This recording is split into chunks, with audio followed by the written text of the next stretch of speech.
की कहानियां produced by ऑडियोमैटिक। Welcome to पहला नशा, पहले पहले प्यार की कहानियां। और इस पॉडकास्ट में आज की कहानी है मासूम दिल। आप लोगों को न जाने इश्क की कितनी कहानियां सुना चुकी हूँ, और इसीलिए शायद काफी यकीन से कह रही हूँ कि दुनिया का सबसे कंफ्यूजिंग इमोशन है प्यार। किसी को आज तक इसकी सही डेफिनेशन नहीं मिली है। किसी से पूछ के देख लीजिए कि प्यार क्या होता है, तो हर किसी का जवाब अलग होता है। किसी के लिए प्यार इज्जत है, किसी के लिए दोस्ती, तो किसी के लिए जुनून। हजारों किताबें लिखी जा चुकी हैं, हजारों साल से लोग प्यार कर रहे हैं, मगर प्यार को समझ पाना आज भी मुश्किल है। रश्मि की उम्र 25 साल है। वो एक एस्पायरिंग मॉडल है, बेहद खूबसूरत, बेहद इंटेलिजेंट और बेहद फोकस्ड। दिल्ली के डिफेंस कॉलोनी एरिया के एक गेटेड रेजिडेंशियल अपार्टमेंट के 9th फ्लोर पर रहने वाली रश्मि की लाइफ का मकसद था एक टॉप नॉच मॉडल बनना, अपनी कॉलोनी के जिम में टाइम देना, स्विमिंग पूल में मेहनत करना और अपनी फिजिक का बहुत ख्याल भी रखना। रश्मि को आते जाते कई लोग देखते थे, कोई भी उसकी एक झलक मिस नहीं करना चाहता था। उसकी पर्सनालिटी थी ही कुछ ऐसी। रश्मि को भी लोगों की नजरों का अंदाजा था, बट वो कभी ऑकवर्ड फील नहीं करती थी। मगर पिछले कुछ दिनों से उसको थोड़ा अजीब लगने लगा था। उसको हमेशा ऐसा लगता था कि कोई उसे फॉलो कर रहा है या फिर देख रहा है। वो पलट कर देखती तो आसपास कोई भी नहीं होता था। कभी कभी लगता जैसे ये उसके मन का वहम है, मगर वहम को मानने के पीछे भी एक वजह थी जो उसको नहीं पता थी, और वो वजह थी 13 साल का रोहन। रोहन भी उसी कॉलोनी में रहने वाला एक बच्चा था। अब कहने को तो वो बच्चा था, लेकिन अब वो उस उम्र का हो चुका था जिसमें किसी लड़की की तरफ अट्रैक्शन होना आम बात होती है। वो पढ़ने में काफी तेज था, स्कूल का टॉपर, स्पोर्ट्स में चैंपियन और घर पे सबका फेवरेट। बात उस शाम की है जब वो अपनी कॉलोनी के कंपाउंड में क्रिकेट खेल रहा था और किसी ने जोर का शॉट मारा। बॉल थोड़ा दूर झाड़ियों में खो गई और रोहन बॉल ढूंढने लगा। तभी उसने पहली दफा रश्मि को देखा। वो जिम करके वॉक लेती हुई अपने घर जा रही थी। रोहन उसको देखकर रुक सा गया। उसने आज से पहले इतनी खूबसूरत लड़की देखी ही नहीं थी। हालांकि स्कूल में वो काफी फेमस था और कई लड़कियां उससे बात करने के बहाने ढूंढती थी, लेकिन उसने कभी इन बातों पर ज्यादा गौर नहीं किया। मगर आज उसको लगा जैसे ये कोई खास लम्हा है। ऐसा लगा जैसे कोई चीज थी जो लाइफ में मिसिंग थी, कोई बात थी जो अधूरी सी थी। उस पहली मुलाकात में कई खास बातें थी। रोहन के दोस्त उसे आवाज देकर बुला रहे थे, लेकिन उसके कानों पर मानो आवाज ही नहीं पड़ रही थी। ना रश्मि ने रोहन को देखा, ना रोहन ने रश्मि को देखकर कुछ कहा। बस जैसे एक लम्हा अपनी छाप छोड़ता हुआ गुजर गया। पीछे कुछ रह गया तो वो था रोहन के जहन पे बिखरा इश्क का रंग, पहले इश्क का हल्का लाल रंग, जो वक्त के साथ साथ और गहरा होने वाला था। उस दिन के बाद रोहन की जिंदगी में एकदम से कोई खास बदलाव नहीं आया। वो रोज की तरह स्कूल जाता, फिर ट्यूशंस, शाम में खेलता और टाइम पे सो जाता। लेकिन अब एक चीज का फर्क आ चुका था। उसने अपने आसपास मौजूद लड़कियों को ऑब्जर्व करना शुरू कर दिया था, लेकिन रश्मि जैसा उसे कोई नहीं लगा। उसको लगता था जैसे बाकी सब बच्चे हैं और वो अचानक से बड़ा हो गया है। उसको प्यार है या नहीं, इस बारे में उसने अभी तक सोचा ही नहीं था। हाँ, मगर रश्मि उसकी दोस्त बन जाएगी, इसका उसे यकीन था। अब रोहन ने शाम के क्रिकेट मैचेस को टप्पा देना, यानी कि वहां से गायब होना शुरू कर दिया। वो जानता था कि यही वो टाइम है जब रश्मि जिम जाती है।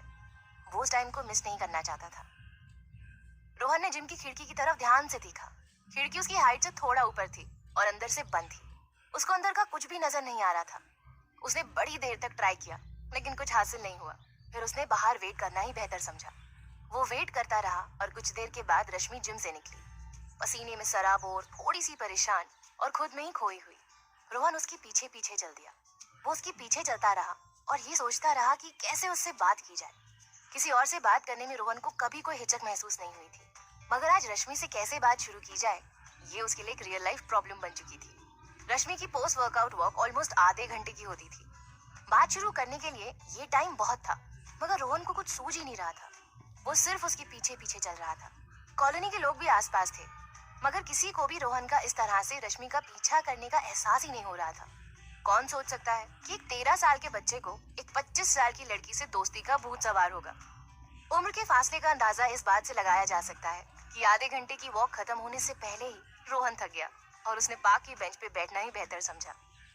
रश्मि अपनी वॉक लेती रही और पार्क के चक्कर लगाती रही। बीच में रोहन को ढूंढते हुए उसके दोस्त भी आए। क्रिकेट खेलने की अर्जी भी दी, मगर रोहन अब इस मोह माया से ऊपर उठ चुका था। उसके लिए अब ये सब बच्चों का खेल था। दोस्त मायूस होकर चले गए और रोहन के दिमाग में एक आइडिया आया। एक नया प्लान, एक नई कोशिश। रोहन ने सोचा कि अगर रश्मि का एड्रेस पता चल जाए तो उससे दोस्ती करना आसान हो जाएगा। छोटी सी उम्र की ये पहली कोशिश थी, कोई प्रीवियस एक्सपीरियंस नहीं था। वो बाग की बेंच से उठा और चुपचाप रश्मि के पीछे चल दिया। रश्मि को भी एहसास नहीं था कि कोई उसका पीछा कर रहा है। वो जैसे ही लिफ्ट में एंटर हुई, रोहन उसके पीछे पीछे लिफ्ट में घुस गया। रश्मि ने 9th फ्लोर का बटन दबा दिया। रोहन ने अपना तेज मैथमेटिकल दिमाग चलाया और कंक्लूड किया कि टावर बी के 9th फ्लोर पे ही रश्मि का फ्लैट है। अब हमारे लिए तो ये ऑब्वियस सी जरा सी बात है, मगर रोहन के लिए ये बहुत बड़ा अचीवमेंट था। वो लिफ्ट के बढ़ते हुए डिजिटल नंबर्स को देखते हुए हंसने लगा और उसको हंसते देखकर रश्मि का ध्यान भी उसकी तरफ गया। उसने एक प्यारी सी स्माइल देते हुए रोहन के सर पर हाथ फेरा और फिर उसके बाल बिगाड़ दिए। Rohan was over the moon. वो ऐसे शर्माया जैसे किसी ने उसे छेड़ दिया हो, जैसे किसी ने कोई मस्ती भरा सवाल पूछ लिया हो। रोहन ने सोचा यही एक मौका है कुछ बात करने का। उसने बड़ी ही मासूमियत से रश्मि से पूछा, आपका नाम क्या है? रश्मि उसकी क्यूटनेस पे फिदा हो गई। कौन डायरेक्ट नाम पूछता है? कोई अडल्ट तो ये काम करने में 100 दफा सोचेगा, मगर रोहन तो बच्चा था, जो मन में था वही जुबान पे आ गया। रश्मि ने रोहन के मासूम से सवाल का जवाब देते हुए कहा, मेरा नाम रश्मि है, आपका नाम क्या है बेटा? बेटा? व्हाट बेटा? रोहन खुद से सवाल करने लगा। रोहन को रश्मि का बेटा तो किसी भी कीमत पे नहीं बनना था। रश्मि उसके जवाब का इंतजार करती रही। तभी 9th फ्लोर आ गया। रश्मि के निकलने से पहले ही रोहन बाहर निकला और बगल की स्टेज से नीचे की तरफ भागने लगा। रश्मि ने पीछे से आवाज देते हुए कहा, आराम से बच्चे। मगर रोहन के मन में अब आराम कहाँ था। आराम की जगह एक कोहराम उठ खड़ा हुआ था। वो भागते हुए सीधे अपने टावर में गया और बिना लिफ्ट लिए डायरेक्ट 7th फ्लोर स्टेयर्स लेकर चढ़ता गया। बेटा और बच्चा, बेटा और बच्चा, उसके जहन में यही 2 शब्द गूंज रहे थे। उसके हिसाब से तो वो बड़ा हो चुका है, फिर रश्मि उसे बच्चा क्यों कह रही थी? क्यों बेटा बेटा कहकर बात कर रही थी? इस वक्त रोहन को अफसोस भी था और गुस्सा भी। वो अपने बाथरूम में गया और मिरर के सामने खड़े होके अपने आप को देखने लगा। वो देखना चाहता था कि उसमें बड़ों जैसी कौन सी बात नहीं है। उसने चेहरे के बाल देखे तो वो नदारत थे, बस हल्की हल्की मूछें ही निकली थी अभी। उसने पानी लिया और मूछों पर लगाया। मूछें थोड़ी और गहरी हो गई। रोहन को पता था कि अभी वो उतना बड़ा नहीं हुआ जितना रश्मि के दोस्त बनने के लिए जरूरी था। उसने पापा की शेविंग किट उठाई और ब्रश पे क्रीम लगाकर अपने चेहरे पर लगाना शुरू किया। पता नहीं क्यों उसके ऊपर एक जुनून सा सवार था। वो चाहता था कि बस कुछ भी करके वो बड़ा दिखने लगे। उसको अब अपने बचपन से उलझन हो रही थी। उसने खूब सारा झाग बनाया और गालों पे अच्छी तरह अप्लाई कर लिया। उसने अपने पापा को ये करते हुए कई बार देखा था। वो जानता था कि बड़े लोग ऐसा करते हैं, इससे दाढ़ी और गहरी निकलती है और शायद दाढ़ी बढ़ने से वो और ज्यादा बड़ा लगने लगेगा। फिर उसने ब्लेड उठाया और गौर से उसकी शार्प एजेस को देखने लगा। उसके मन में एक डर उठने लगा, लेकिन उस जुनून में डर थोड़ा हल्का पड़ रहा था। एक तरफ बड़ा दिखने की ख्वाहिश, तो दूसरी तरफ वो धार ब्लेड जो उसकी नाजुक सी खाल पे खतरनाक साबित हो सकता था। ब्लेड धीरे धीरे चेहरे के नजदीक आ रहा था। सांसें तेजी से चल रही थीं। रोहन खुद को मिरर में देख रहा था और आखिर में उसने आंखें बंद कर ली। ब्लेड चेहरे पे चलने ही वाला था कि किसी ने बाथरूम के डोर पे नॉक किया। रोहन की मम्मी थी बाहर। उन्होंने कहा, क्या कर रहा है इतनी देर से अंदर? हाथ मुंह धो के जल्दी बाहर आ जा, मैंने नूडल्स बना दिए हैं। रोहन जैसे जुनून से एक झटके में बाहर आ गया। उसने अपना चेहरा साफ किया, पापा की शेविंग किट अच्छे से बंद की और बाहर आकर नूडल्स खाने बैठ गया। अब दुख थोड़ा कम था। नूडल्स के स्वाद ने मन थोड़ा हल्का कर दिया था, मगर आगे की राह आसान नहीं थी और रोहन को ये राह खुद बनानी थी।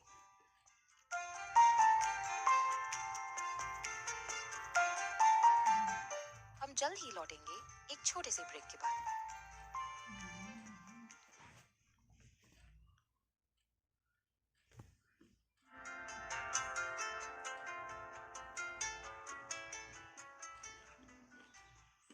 उस दिन के बाद रोहन थोड़ा ज्यादा फोकस्ड हो गया। बाकी की लाइफ पे तो कोई असर नहीं हुआ, लेकिन अब वो अपने फ्री टाइम में रश्मि को फॉलो करने लगा। उसकी आदतों, उसकी अदाओं को देखने समझने लगा। ज्यादातर उसकी ये हरकतें सिर्फ आउट ऑफ क्यूरियोसिटी होती थी। पहले कभी ये सब किया नहीं था, ना ही महसूस किया था, इसलिए इन बातों की अहमियत अब उसके लिए ज्यादा थी। रश्मि को भी महसूस होता था जैसे कोई उसके आसपास हमेशा होता है, लेकिन उसने उम्मीद ही नहीं की थी कि इतना छोटा सा बच्चा उसके आगे पीछे घूमता होगा। वो ध्यान से देखती भी तो किसी बड़े को ही तलाशती, मगर कोई बड़ा उसको नजर ही नहीं आता। रोहन भी अपनी छोटी हाइट का फायदा उठाकर कहीं भी छुप जाता। ये सिलसिला कई दिन तक चलता रहा। रश्मि किससे मिलती है, किस टाइम पे मिलती है, कब जिम जाती है, कब स्विमिंग पूल और कब वॉक करती है। ये सब रोहन को अच्छे से याद हो गया था। रोहन का मन था बस इनमें से किसी जगह पे किसी पल उसको कुछ हीरोइक करने को मिल जाए और वो रश्मि को इम्प्रेस कर दे। मगर छोटी उम्र के ख्वाब अक्सर हकीकत से काफी दूर होते हैं। रोहन किसी मौके में हीरो बनने की तलाश में था और रश्मि को लग रहा था कि किसी विलेन की एंट्री उसकी लाइफ में हो चुकी है। ये लुका छुपी का खेल ज्यादा दिन नहीं चलने वाला था। एक दिन रश्मि लेट नाइट स्विमिंग के लिए पूल की तरफ गई। रोहन ने उसे जाते हुए देखा तो वो भी पीछे चल दिया। जनरली ये टाइम लेडीज के लिए रिजर्व होता है, इसलिए रश्मि को किसी तरह के खतरे का अंदेशा नहीं था। रोहन ने स्विमिंग पूल के एंट्री पॉइंट पे मौजूद गार्ड की सुस्ती का फायदा उठाते हुए चुपके से एंट्री मार ली और चेंजिंग रूम के साइड एरिया में छुप के बैठ गया। रश्मि चेंज करके स्विमिंग पूल के अंदर चली गई। रोहन छुपते छुपाते पूल के साइड में आ गया। वहां और कोई नहीं था। रश्मि अपनी स्विमिंग में मसरूफ थी। रोहन उसको देखता हुआ पूल के बिल्कुल बराबर में चलने लगा। पूल के साइड का ये एरिया अक्सर काफी गीला रहता है और अगर किसी का ध्यान सही से ना हो तो फिसलने का खतरा भी रहता है। रोहन का ध्यान तो वैसे भी रश्मि की तरफ था। वो कब पूल के बिल्कुल नजदीक आ गया और कब उसका पांव फिसल गया ये उसको पता ही नहीं चला। रोहन को स्विमिंग आती नहीं थी। पूल में गिरते वो छटपटाने लगा और रश्मि उसको बचाने के लिए आई। उसने रोहन को पूल से बाहर निकाला और तब तक स्विमिंग पूल का गार्ड भी वहां आ गया था। वो इस बात से परेशान थी कि रोहन अंदर आया कैसे, मगर इस बात से ज्यादा कि रोहन को कोई नुकसान ना हुआ हो। गार्ड ने कॉल करके उसकी फैमिली को बुलाने की बात की तो रश्मि ने मना कर दिया। रोहन होश में था मगर थोड़ा घबराया हुआ था। रश्मि ने सोचा कि कहीं इस छोटे से बच्चे के एक्सीडेंट की जिम्मेदारी उस पे या गार्ड पे ना आ जाए, इसलिए उसने समझदारी से काम लेना शुरू किया और गार्ड की मदद से रश्मि रोहन को अपने फ्लैट पे लेकर आ गई। रोहन के कपड़े भीग गए। रश्मि ने उसे अपनी टॉवल और टी शर्ट दे दी और उसके कपड़े सुखाने के लिए मशीन में डाल दिए। रोहन हल्के हल्के कांप रहा था और डर भी रहा था। उसने रास्ते में कई बार इंसिडेंट मम्मी को ना बताने की बात कह रही थी। रश्मि ने रोहन से पूछा कि तुम वही हो ना जो उस दिन लिफ्ट में मिले थे। रोहन ने हाँ में सर हिलाया। रश्मि ने उसे गर्म पानी पीने को दिया और उससे पूछा कि वो पूल के अंदर आया कैसे। रोहन ने कोई जवाब नहीं दिया और उसके चेहरे पे गिल्ट वाले एक्सप्रेशंस उभर आए। रश्मि को कुछ कुछ समझ आने लगा था कि बात क्या है। उसने फिर पूछा कि तुम वहां एंटर कैसे हुए। रोहन ने डरते डरते टूटे फूटे शब्दों में बताया कि वो गार्ड को चकमा देकर अंदर गया था। रश्मि ने इस बार थोड़े सख्त अंदाज में पूछा कि तुम क्या करने गए थे वहां। रोहन ने कोई जवाब नहीं दिया। रश्मि ने फिर पूछा कि क्या तुम जानते थे कि मैं स्विमिंग करने जा रही हूँ। रोहन ने सवाल पे चुप रहा लेकिन रश्मि की आंखों में देखने लगा। रश्मि ने उसकी आंखों को देखकर ये समझ लिया था कि रोहन उसी के पीछे पूल एरिया में आया था। रोहन की तरफ देखते हुए और उसकी आंखों में मौजूद जिद को पढ़कर रश्मि को ये समझते हुए देर नहीं लगी कि उसके साथ पिछले कुछ दिनों से जो कुछ भी हो रहा था वो रोहन की वजह से है। वो अनजाना चेहरा जो उसके आसपास रहता है, उसका पीछा करता है, वो रोहन ही है। रश्मि को बहुत ज्यादा गुस्सा आ रहा था और उसका मन किया कि वो एक जोर का थप्पड़ रोहन की गाल पे रसीद कर दे, लेकिन तभी उसने पलट के रोहन की तरफ देखा। वो 13 साल का एक बच्चा था। उस उम्र में कैसे इमोशंस दिल में उमड़ते हैं इस बात का अंदाजा तो उसे भी था। अभी रश्मि उसकी उम्र और मासूमियत का नापतोल कर ही रही थी कि रोहन ने कहा, आप मम्मी को मत बताइएगा, but I really like you. आप बहुत अच्छे हो। मैं आपसे दोस्ती करना चाहता हूँ। मुझे लगता है कि मुझे आपसे ट्रू लव हो गया है। मैं स्विमिंग पूल एरिया में आपकी स्विमिंग देखने गया था। मैं आपकी हर चीज अच्छे से जानता हूँ, जिम, डांसिंग, वॉकिंग, एरोबिक्स, सब कुछ। आपको पता नहीं होगा लेकिन कुछ दिनों से मैं सिर्फ आपको ही नोटिस कर रहा हूँ। मैं आपको इम्प्रेस करना चाहता हूँ लेकिन ऐसी कोई भी स्किल नहीं है मुझ में जिससे मैं आपको इम्प्रेस कर सकूँ। आप प्लीज मेरी दोस्त बन जाओ। रोहन के इस लंबे चौड़े डायलॉग कम कन्फेशन ने रश्मि को हिला के रख दिया। वो क्या कहे, कुछ समझ नहीं आ रहा था कि उसे नाराज होना चाहिए या हंसना चाहिए। उसको पता था कि ये सिर्फ अट्रैक्शन और इन्फैचुएशन है, मगर रोहन को ये बात बताना या समझाना मुश्किल था। उसकी आंखों में एक जिद थी, एक जुनून जो कच्ची उम्र में अक्सर आ जाता है। रोहन को अंदाजा भी नहीं था कि वो क्या कह रहा है। वो तो बस इतना जानता था कि उसको एक लड़की अच्छी लग गई है और कुछ ऐसे इमोशंस जो उसने पहले कभी महसूस नहीं किए थे वो पहली बार महसूस किए। ये दोस्ती से कुछ ज्यादा और मोहब्बत से कुछ नजदीक वाला रिश्ता है। रोहन के लिए रश्मि उसका ट्रू लव बन गई थी, मगर रश्मि के दिल में ऐसा कोई इमोशन था ही नहीं। उसके लिए तो रोहन सिर्फ एक प्यारा सा बच्चा था, मगर वो ये भी जानती थी कि उस बच्चे को बच्चा कहने की गलती अब वो नहीं कर सकती थी। कुछ पता नहीं कि रोहन क्या कर बैठे। उन दोनों को इसी कॉलोनी में रहना था। वो बात बिगड़ने का रिस्क नहीं ले सकती थी। वो जानती थी कि रोहन नहीं चाहता कि उसका दिल टूटे। वो चाहता है कि उसका पहला प्यार मुकम्मल हो, रिजेक्ट ना हो। मगर रश्मि के पास हाँ कहने का भी ऑप्शन नहीं था। तभी रश्मि को एक सॉलिड आइडिया आया। उसने रोहन को गले से लगा लिया। रोहन उसके गले लगते ही रोने लगा। वो बड़ी देर से शर्म, डर और अफसोस से घिरा हुआ था और रश्मि के गले लगाते ही जैसे उसके सब्र का बांध टूट गया। ये आंसू गम के भी थे और खुशी के भी। रश्मि के गले लगाने का मतलब रोहन के लिए हाँ भी था। वो बहुत खुश था और खुशी के आंसू को रोक नहीं पाया। रश्मि की आंखों में भी आंसू आ गए। भले वो ये रिश्ता ना चाहती हो, लेकिन कौन नहीं चाहता कि कोई उसको दीवानों की तरह चाहे।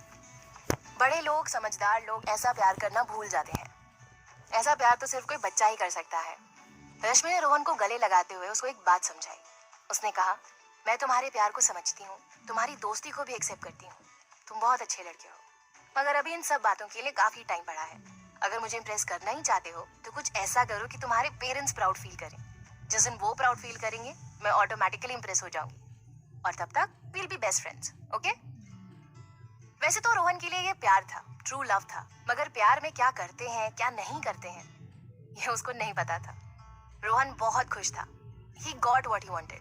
प्यार में लॉस और गेन का सेंस उसको अभी था ही नहीं, तो उसको कोई घाटा महसूस नहीं हुआ। रश्मि ने भी उसे धीरे धीरे एज अ फ्रेंड ये अट्रैक्शन और ट्रू लव का फर्क समझाने का इरादा किया। उसने रोहन के कपड़े सुखा के पहनने को दिए और एक चॉकलेट देकर उसको लिफ्ट तक छोड़ा। जाते जाते रोहन ने घर आके मम्मी से मिलने का इनविटेशन भी दे दिया। रश्मि ने प्रॉमिस किया और रोहन अपने पहले प्यार का पहला प्रॉमिस लेकर घर चला गया। प्यार के बहुत से रंग हैं। बचपन में अक्सर किसी की तरफ हमारा अट्रैक्शन हो ही जाता है। जरूरत सिर्फ इतनी है कि उस प्यार को मैला ना होने दिया जाए। पहले प्यार की ऐसी और खूबसूरत कहानियां लेकर हम फिर हाजिर होंगे। अलविदा।